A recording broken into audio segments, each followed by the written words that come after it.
I'm Talia Ricci. Tonight, it's week 2 of the inquest into the death of Soliman Fakiri. The inmate died following an altercation with prison guards in 2016.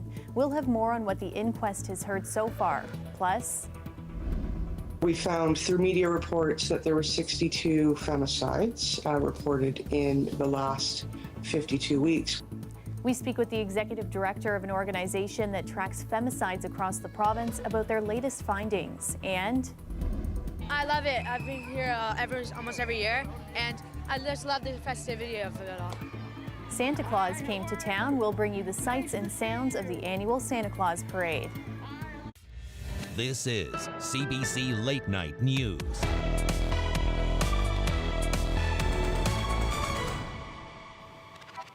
The inquest into the death of Soliman Fakiri is expected to hear from more witnesses and experts this week. The 30-year-old died in 2016 after being violently restrained by guards at the Central East Correctional Center. Sarah McMillan has more tonight and a warning: some of the details are disturbing. Over the course of 5 days, the inquest has heard from a number of expert witnesses and seen and heard never-before-released videos and interviews. Fakiri was suffering from schizoaffective disorder, and at the time of his death, he was awaiting a medical evaluation. Solomon, come here and speak to me, please. This week, the inquest saw a distressing video of Fakiri in his jail cell days before his death. It was filmed by guards who broke protocol to document his condition in order to try to get him help. The stench of feces, urine, and vomit by the appearance of it. Inquest counsel argued he should have been in a hospital rather than jail. Days later, he died face down on the floor of a jail cell. On Thursday, the inquest heard audio from an interview with a nurse several months after Fakiri's death, who described Fakiri as calm and compliant hours before he was restrained. Jurors also heard an audio account from one of the guards involved in the altercation, one of 2 managers who were fired in the wake of Fakiri's death. The interview reveals the manager left out details in his initial report about the incident, including that Fakiri was swung at and punched multiple times in the head.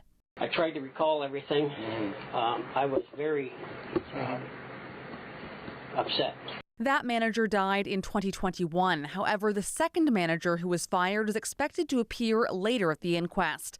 This week, the inquest is also expected to hear directly from doctors about Fakiri's care at the jail in the 10 days leading up to his death. On Friday, the inquest heard a statement from Soliman Fakiri's brother, Yusuf Fakiri, who described his brother as someone who excelled in school and always put family first. He said his brother's death has left his family adrift. In the statement, Yusuf Fakiri said he hopes this inquest achieves 2 things. The first, recommendations to prevent what happened to Soliman from happening to anyone else, and the second, bringing the truth to light. He said the start of this inquest has already felt like a huge weight being lifted. Sarah McMillan, CBC News, Toronto. 4 teenagers between the ages of 15 and 17 and a 42-year-old woman are dead after a 2-car crash in Huntsville last night. Police received the call shortly after 11 p.m. for a serious crash on Highway 60 near Hidden Valley Road. Police say the teenagers were heading westbound in a Mercedes SUV, while the 42-year-old woman was heading eastbound in a Ford SUV. The 4 teenagers were pronounced dead at the scene, while the woman died in hospital. Police say the teenagers were from the North York and Richmond Hill areas. They're asking anyone with footage of the collision to contact Huntsville OPP. Residents in a Toronto neighborhood rallied outside MP Julie Zerowick's office tonight, demanding an end to the fighting in the Middle East. I'm here with members of my neighborhood. I've lived in this neighborhood for over 10 years. We are calling for a permanent ceasefire and an end to the occupation. We think that Julie should listen to us. She's dodged our visits before. She's not answering the phone. We want her to listen. Zerowick represents the riding of Davenport in the House of Commons. A Liberal Party fundraiser was taking place at her office today.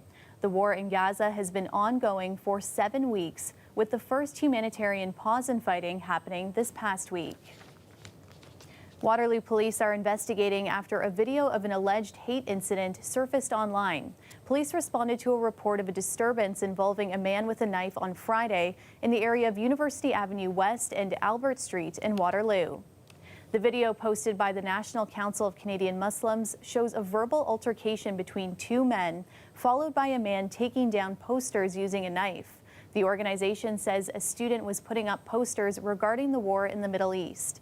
Police say the man was issued a warning and the knife that was initially seized was returned. Meanwhile, a group gathered last night to hold a vigil for hostages held by Hamas and to bring attention to those who have not been released. You should know that there are some family members of victims who still don't feel strong enough to be able to speak. Their hearts are in grief, their bodies in pieces. Our job here is to lift them up and to support them. This was the scene in the Yorkville neighborhood in Toronto. Yesterday marked the 50th day that Israeli hostages have been held in captivity. A few family members of people who have been held hostage by Hamas spoke at the event. They're calling for the safe return of all remaining hostages. Hamas said today it wanted to extend the truce with conditions, something Israel says it's open to. Briar Stewart now with the relief this temporary pause is already bringing for some, as well as the stark reality inside Gaza. Crowds cheered as another 17 hostages finally reached Israel. Among them, Hagar Brodach, mother to 10-year-old Ofri, 8-year-old Uval, and 4-year-old Uriah, all reunited with their father. Their uncle Aaron Brodach was there for that moment too. He's from Toronto and spoke to CBC News just hours before his relatives' release. Just hug them. I think that's as far as I'm thinking right now. The Brodaches were freed along with Abigail Aiden, who just turned 4 on Friday. She's a U.S. citizen and also now an orphan. Her mom was killed in front of her. Abigail ran to her dad then, who then was gunned down. She then ran to a neighbor for help, where they were all taken hostage, that entire house of neighbors. Abigail's 2 older brothers survived by hiding in a closet. She's free now, but won't yet understand how much her world has changed. She is one of the 14 Israeli hostages that were released along with 3 Thai citizens. And in exchange for the third night, 39 Palestinians were released from Israeli jails. This was the reception Amani Hashim received when the 38-year-old was released after 7 years in prison on Friday. In 2016, she was convicted for driving into an Israeli soldier at a checkpoint in the West Bank, but she says it was an accident. I see the deal as a gift from God, she said. It's a deal written by the blood of the martyrs and innocents, and this is the sacrifice the people paid to free the prisoners. In the occupied West Bank, tensions are high where there are reports of at least 7 Palestinians killed, including 5 in an Israeli raid. And it's here where the crowd swells with each prisoner release. But in Gaza, there's little to celebrate. The break in fighting means a clear look at the destruction of war. Aid is coming in, but it's nowhere near enough. Empty gas canisters line the street, and gas stations are overrun with crowds. A ceasefire made no difference in our living conditions, said this man. The only difference is the halting of airstrikes. And those could resume as early as Tuesday morning if the temporary truce isn't extended. As Prime Minister Benjamin Netanyahu greeted troops in Gaza, he vowed nothing will stop Israel once it resumes its fight. There are questions tonight about how effective new federal mortgage guidelines will be at keeping Canadians in their homes. The federal government unveiled the rules last week, and some say it might not help with high interest rates. JP Tasker explains. Bikram Deep Singh has a mortgage renewal looming on his Vancouver area townhome. Right now, I'm looking at the renewal rates somewhere between 6 and 6.5%. So that's going to be like bringing my payments 30 to 40% up. So that's going to be a significant chunk of money that I'll be spending every month. Singh was already just trying to keep his head above water. I'm the sole income earner in my family, so that definitely puts some stress. About 2.2 million mortgages are up for renewal in the next 2 years, according to federal data. Those households will be paying a lot more with record low rates in the rearview mirror. Kevin Larkin doesn't think he can keep his Surrey, BC home on a teacher's salary. I've just been running the numbers, and I don't see how I'm going to be able to renew and afford this. Finance Minister Chrystia Freeland says Ottawa is doing what it can to avoid a spike in foreclosures. I want Canadians to get through this. I want Canadians to be able to afford their mortgages and keep their homes. That's where the government's new mortgage charter comes in. A series of guidelines for banks, including allowing temporary extensions of amortization periods so people can take longer to pay, and exempting homeowners from a stress test when switching lenders at renewal. Most banks were doing many of these things. This real estate watcher says the charter won't change much. People are already offloading properties they can't afford, and it could get worse. If rates stay in the sixes for another 12 months, we're going to have potentially and very likely some downward pressure on prices. I mean, something's going to break. The good news is inflation seems to have stabilized. The bad news, interest rates might not go down as fast as they went up. The governor of the Bank of Canada has warned people should prepare to live with higher rates for longer. JP Tasker, CBC News, Ottawa. No Frills workers have ratified a new collective agreement. Unifor announced the agreement today. The new deal will see hourly rates increase between $3.20 and $4.50 over the 5-year contract. The agreement also includes benefits for part-time workers and created 30 new full-time positions. It's been nearly 2 years since an explosion left 6 people dead at Ottawa's Eastway tank pump in Meter. Ontario's Office of the Fire Marshal has now wrapped its investigation into the fatal blast. However, it may be some time before the public learns its findings.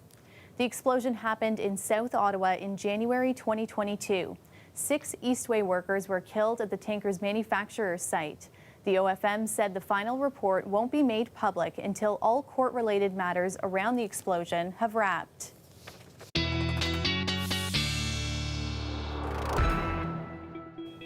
And Sophia Kambalia joins us now with a first look at the forecast and a big change this evening from the sunshine we had today. Talia, yes, thank you. Turned out to be a really cool, messy, and rainy evening. Luckily, we squeaked out an almost totally dry Santa Claus parade before the wet weather moved in. It does usher in, though, a multi-day lake effect snow squall setup and the coldest temperatures so far of the season. First, here's a look at what you can expect continuing into the overnight period. Snow, cottage country, and in north, a little bit of mixing in the nation's capital region around the 401 corridor and in places like Newmarket, where those temperatures will continue to dip below the freezing mark. Rain for everybody south of that 401, 407 area. Coldest temperatures of the season. Coldest temperatures since March of last year are on the way in behind this Colorado low, along with the perfect setup for lake effect snow. Talia, what we need is a 13-degree temperature divide between those warm lake waters in the upper levels of the atmosphere. We're going to have almost double that. Cold winds, warmer lake waters, a multi-day snow squall event that's going to mean white knuckle drives all along the 401, 400, Highway 6, the Georgian and the Huron shores. We'll detail all the areas and the timing for you in the long range. We will also talk about the sub-zero daytime highs coming for you on Tuesday. Talia. Thanks, Sophia. Ladies and gentlemen, once again, a big round of applause for the athletes of the Santiago 2023 Para-Pan American Games. The 2023 Para-Pan Am Games in Santiago, Chile celebrated the closing ceremonies tonight. Team Canada took home a total of 52 medals, including 5 that came today, placing them 6th among all countries. The 135 Canadians competing in this year's Games now look ahead to next year's Paralympic Games in Paris. To really bring awareness to the public of the violence that, primarily women are experiencing in this particular context. Coming up after the break, a group of emergency women's shelters releases their annual findings on the number of femicides across the province. We speak with the organization's executive director next. Stay with us.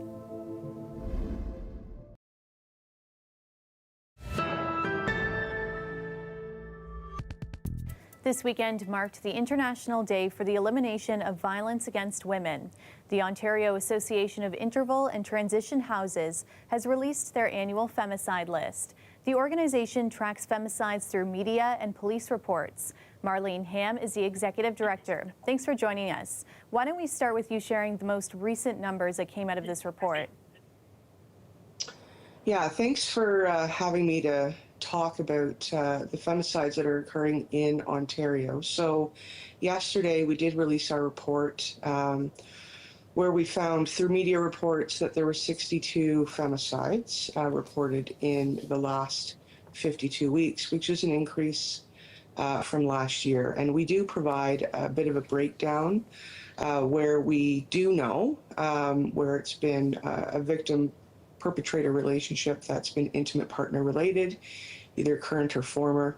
And why is it so important to keep track of these deaths and also to share this information with the public every year? Yeah, I mean, we've been tracking femicide since 1990, and we began publishing a list in 1995 to really bring awareness to the public. You know, these crimes don't just happen. We certainly learned this year through the media reports that over 20% of the perpetrators had a history of violence, had a history of charges. So, you know, we do sort of understand that this doesn't just happen. This is a gendered issue. And we want to be able to sort of bring that attention to the public, but also create that conversation, because we know that these femicides are preventable, because there are those histories that come before femicide happening. And, you know, we want to be able to, get people connected to the services and supports that do exist that can help to actually prevent these tragedies from occurring. Do you have any helpful resources you'd like to share with people watching tonight?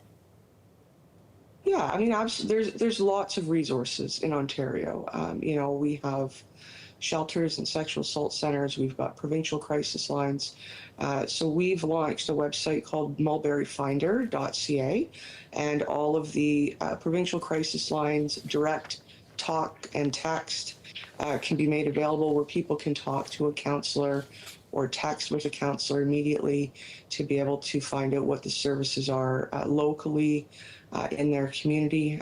So there certainly is lots of services and supports that are available.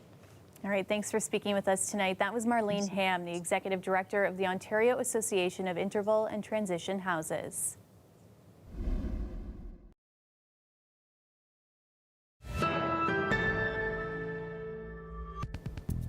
The Santa Claus Parade returned to Toronto today. The annual tradition brings hundreds of thousands of spectators. This year, the march had a new route down Spadina Avenue. Anam Khan was there. Festive floats, marching bands, and Christmas magic. For many, the tradition of the Santa Claus Parade kicks off the holiday season. I love it. I've been here almost every year, and I just love the festivity of it all. And are you here with your family? With my friends. Yeah? So, yeah. What do you guys like about this parade? We do this every year where we just invite some people over, and we just love watching it. Yeah. It's very fun. Yeah. We're excited. The float. Oh, it's always good to keep traditions every year with the kids and keeping the spirit of Santa and the holiday spirit up every year. And there was no shortage of holiday spirit this year, which marked the second year the parade was back in person after a hiatus during the pandemic. Hundreds of thousands of people lined the streets to watch 27 floats depart from Christie Street and Bloor Street West and travel throughout the downtown core. This year's parade featured a few new floats. Merry Christmas! And for the first time, the parade even welcomed other parades, including Toronto Caribbean Carnival and Pride Toronto. We're here at the 119th Santa Claus Parade, and you can see behind me there's turkeys. There's thousands and thousands of people here who've been staying here since this morning trying to get a good spot. Spectators also enjoyed ballet dancers, imaginary animals, and Olivia Chow's first time as Toronto's mayor. And it reminds me, this is a city about sharing It's about caring for each other. That's what Christmas is about. There was also a special tribute. Celebrity clowns honored the life of George Cohan, the founder of McDonald's Canada. Sadly, he left us yesterday, and today we are all going to be marching as celebrity clowns in his honor. The celebrity clowns were started by 3 people, Norm Jewinson, George Cohan, and Ron Barbaro. And they started the Celebrity Clowns, which started the Save the Parade when it originally changed from Eaton's being the sponsors. The Celebrity Clowns led the parade into a new route this year down Spadina Avenue. Road closures lasted until the evening, finally revealing the moment they've all been waiting for, the event's star couple. Merry Christmas to all of you. I love you. Have a happy holidays and Merry Christmas to everybody. Anam Khan, CBC News, Toronto.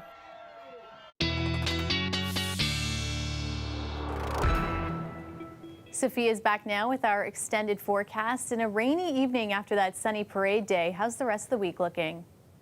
Well, Santa brought rain in his departure after the parade today, and lake effect will be our gift for the Monday morning commute, Monday evening commute, and even into Tuesday as well on the Superior Shores, the Georgian Shores, the Huron Shores, and even into parts of southwestern Ontario and around the Lake Erie Shores. This is a multi-day snow squall event. We haven't seen something like this since last season. Here's a look at Monday's wintry travel. Whiteout drives and white knuckle drives, along with blowing and drifting snow along the Saugeen Shores, Owen Sound, and the Durham area Monday. Georgian Bay, 401 area can see the squalls on Monday. Not inconceivable to have Barrie clock in about 10 to 15 centimeters of snowfall. And then Tuesday, these oscillating or changing bands of snow move further to the south and the west. And those of you in the Stratford area and the Huron Shores could have some of those whiteout driving conditions. Not inconceivable for a band of snow to make it as far south as the 401 corridor or even into the Hamilton Mountain or around the QEW, clocking in snowfall totals into the 20 or 30 centimeter range for some of those areas that are being hit for both of this multi-day snow squall event. Will we see some snow further south onto the Lake Ontario shorelines? Maybe a couple centimeters or so, a splattering or a scattering on the ground. Really, so far this year in Toronto, we've only really seen about 2 centimeters of ice pellets back on November the 8th. It's been a fairly snowless November. We also haven't seen temperatures this cold since March of this past year. The daytime highs on Tuesday will feel like the minus double digits. Last week, we were a little bit above this white seasonal average. For this week ahead, we are mostly below. At least there's a few sunshine chances midweek. Bundle up. Talia, back to you. Thanks, Sophia. And that's our show for you tonight. Thanks so much for watching. You can